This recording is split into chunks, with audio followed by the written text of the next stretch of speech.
Most people assume the hardest part of change is starting. It isn't.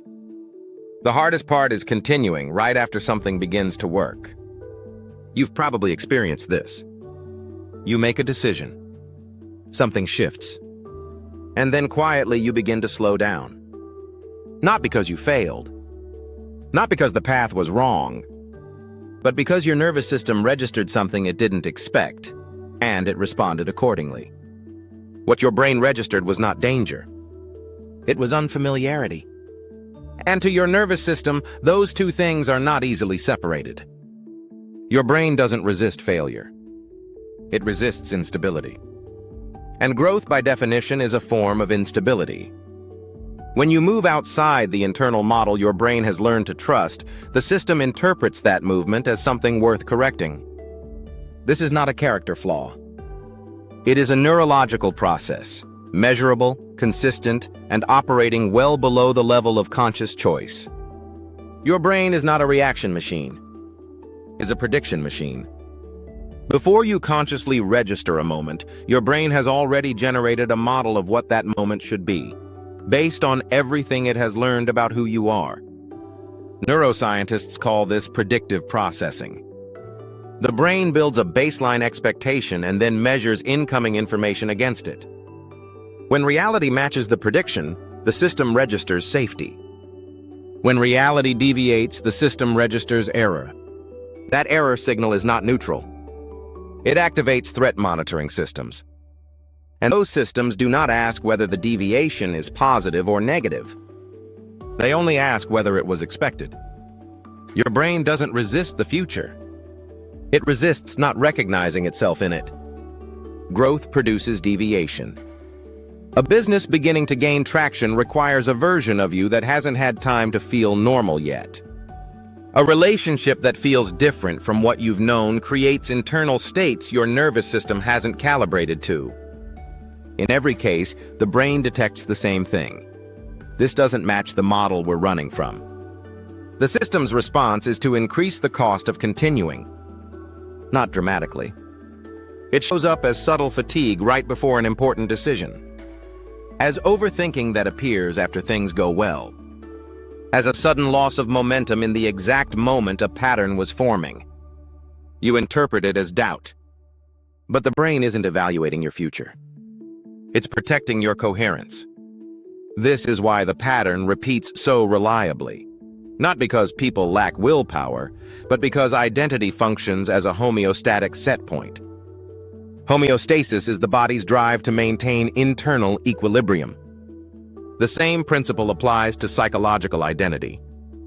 Your brain maintains a stable internal model of who you are and what outcomes belong to you. When behavior moves too far from that model, the system works to restore the baseline. The system doesn't distinguish between a return to safety and a return to limitation.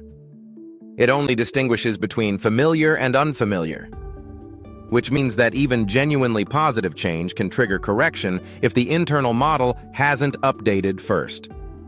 This is why people can want something deeply and still find ways to undermine it. The desire is conscious. The correction is not. When people feel this resistance, the instinct is to push harder. And for a short period, that works. But it doesn't resolve the underlying signal. The brain is still running the same model.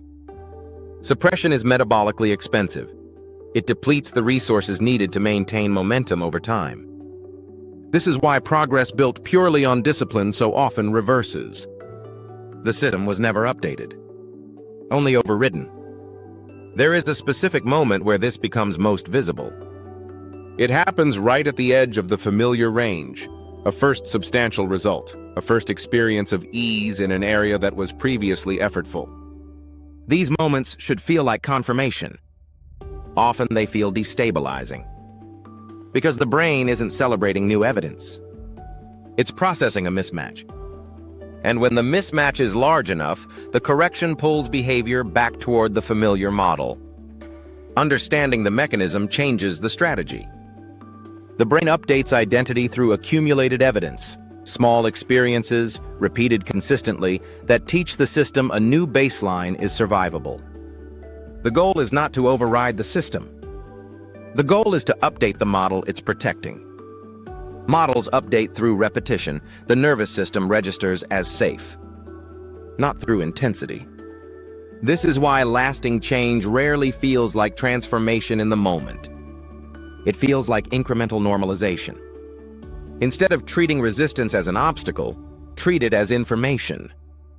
When you notice the pull back toward the smaller and the known, that activation is a signal about where your identity boundary currently sits. That boundary is not permanent. New evidence, consistently introduced, shifts it. The range of what feels normal expands.